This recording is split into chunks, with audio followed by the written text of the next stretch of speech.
अरे साथियों, मैं हूं गुरु नितेश और आखिरकार आज बीपीएससी ने TRE3 के जो एग्जाम को 15 तारीख को आयोजित किया गया था उसके दोनों पालियों को कैंसिल कर दिया गया है।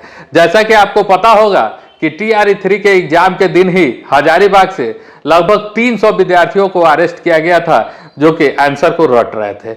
यह जानकारी वो है जो केवल पकड़े गए। ऐसे बहुत सारे जगहों पे, बहुत सारे मैरिज हॉल में, बहुत सारे होटलों में बच्चों को क्वेश्चन रटने का पूरा प्रबंध किया गया था।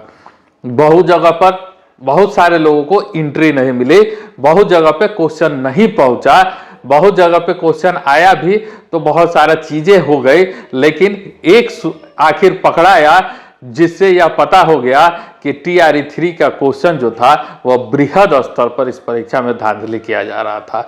बीपीएससी आज से पहले तक इस बात को मानने के लिए तैयार नहीं था। कल भी उसका स्टेटमेंट था कि हमारे पास कोई भी ठोस साक्ष्य नहीं है जिसके आधार पर हम इस परीक्षा को कैंसिल करें, जिसके आधार पर हम इस परीक्षा को रद्द करें। लेकिन EOU आर्थिक आपराधिक इकाई इस बात को डे 1 से कह रहा है कि क्वेश्चन पर्चा लीक हुआ था और बहुत बृहद स्तर पर लीक हुआ था और ये बहुत बड़ा गेम था। इसमें केवल सत्ता ही पक्ष नहीं, सत्ता के विपक्ष के लोगों का भी तालमेल था और इसमें बिहार के कुछ बड़े बड़े अधिकारियों का भी तालमेल था। इसमें बीपीएससी के ऑफिस से भी तालमेल था और जहां आखिरकार यह क्वेश्चन छपा था वहां भी इसका तालमेल था। इसके बारे में हर रोज हर अखबार लिखता जा रहा था। कल भी हिंदुस्तान यह कह रहा था कि बीपीएससी ऑफिस और प्रिंटिंग प्रेस से ही सारा खेल हुआ है।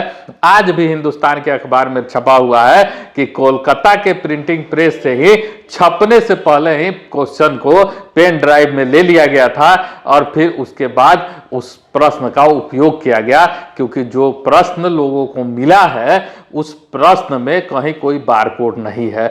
और आपको पता होगा कि बीपीएससी ने ऐसी व्यवस्था शुरू की थी।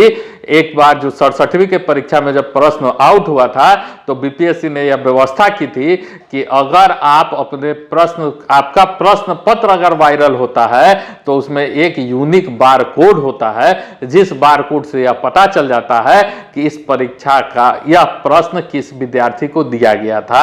तो अगर वह मोबाइल लेके अंदर गया होता तो उससे अगर फोटो खींचेगा तो वह सभी लोगों को पता चल जाएगा कि किसी विद्यार्थी ने इस प्रश्न को लीक किया है। तो यह मामला को समझिए जिसमें अखबार ही कह रहा है कि 10-10 लाख रुपए में सेटिंग हुआ था। 10-10 लाख रुपया तो वैसा अमाउंट है जो अगले को मिला। बाजार में बहुत सारी अफवाहें हैं। कुछ बच्चे कह रहे हैं कि हम तो सर 14 लाख रुपया में सेटिंग किए थे, कराए थे, लेकिन किसी को क्वेश्चन नहीं मिला। तो कोई लोग जो रटने गया था वहां पे उनको एंट्री नहीं मिली। अब क्या वजह था, क्या बातें थी, किनकी बातें थी, हमको नहीं पता। हमने उसी दिन से, परीक्षा के दिन ही हमको यह जानकारी मिली थी।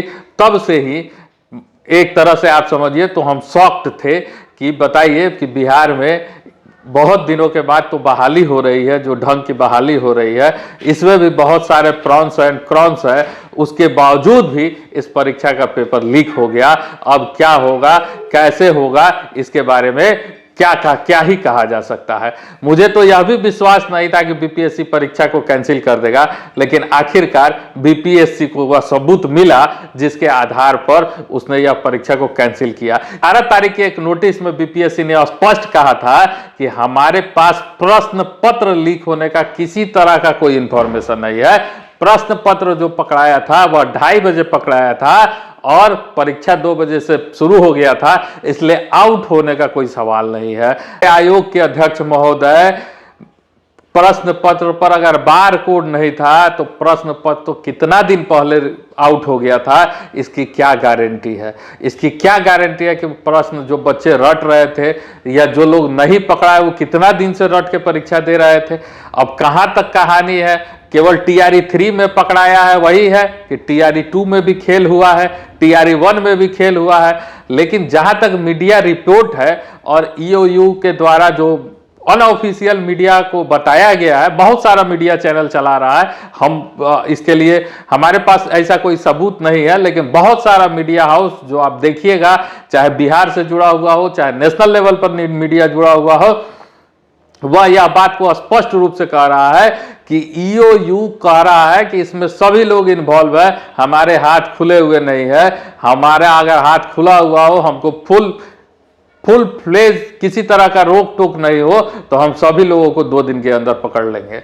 लेकिन अब कहां तक सच्चाई है, चूंकि इसमें सत्ता पक्ष के लोग भी हैं, जैसा कि विपक्ष आरोप लगा रहा है, विपक्ष के लोग भी है जैसा कि सत्ता पक्ष आरोप लगा रहा है, आईएएस लोग भी है जिनको इसमें जांच में शामिल होना है। तो इसका जांच किसी भी सुप्रीम कोर्ट या हाई कोर्ट के अच्छे जो न्यायाधीश हो, है ना, ईमानदार न्यायाधीश हो, टाइम बाउंड में 1 महीना में हम आपको बताएंगे, 2 महीना में बताएंगे, 15 दिन में बताएंगे। ऐसा जांच अगर होता हो तभी जाके कुछ रिजल्ट आएगा, नहीं तो सीबीआई जांच में भी रिजल्ट कुछ आता नहीं है। सीबीआई जांच हो जाता है, बहुत सारा ऐसा एग्जाम्पल है। आज तक ये पता नहीं चला कि सुशांत सिंह राजपूत मर्डर हुआ था कि सुसाइड हुआ था, सीबीआई जांच ही कर रही है। तो जब तक टाइम बाउंड के साथ कोई काम नहीं होगा, और इसमें होना भी नहीं है, क्योंकि इसमें सत्ता पक्ष के लोग भी हैं, विपक्ष के लोग भी हैं, ब्यूरोक्रेसी भी है, ऑफिस भी है, प्रेस भी है, सब कोई इन्वॉल्व है। कुल जमा बात यही है कि मिला जुला गेम है जिसका कोई रिजल्ट आने वाला नहीं है। लेकिन एक ये छात्रों के हित में एक यह बहुत बड़ी बात है कि परीक्षा फाइनली कैंसिल हो गया है। तो अगली बार अगर कोई परीक्षा होगी तो उसमें कुछ कम धांधली होने की उम्मीद है, क्योंकि अगर नहीं पकड़े गए तो धांधली तो होना ही होना है। जिसको जो करने का आदत है वो तो करेगा ही करेगा। आप उसको कितना रोकिएगा, कब तक रोकिएगा, कैसे रोकिएगा? जब उसको सजा ही नहीं मिलेगा तो बेखौफ काम करेगा।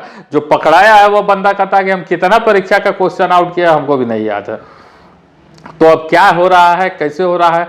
बहुत सारे बच्चे न्यायिक हिरासत में है, बहुत सारी बातें हैं, लेकिन कुल जमा बात यही है कि फाइनली बीपीएससी ने यह मान लिया है कि बीपीएससी ने यह माना है कि प्रश्न पत्र लीक हुआ था, और इस प्रश्न पत्र को लीक होने के कारण परीक्षाओं को कैंसिल किया जा रहा है, परीक्षाओं को कैंसिल किया जा रहा है। नया डेट बहुत ही जल्द निकाला जाएगा। तो अब बहुत जल्द क्या, चुनाव से पहले कुछ होने वाला नहीं है, आचार संहिता लग गया। आपको भी पता है कि बिहार सहित पूरे देश में लोकसभा का चुनाव होने वाला है।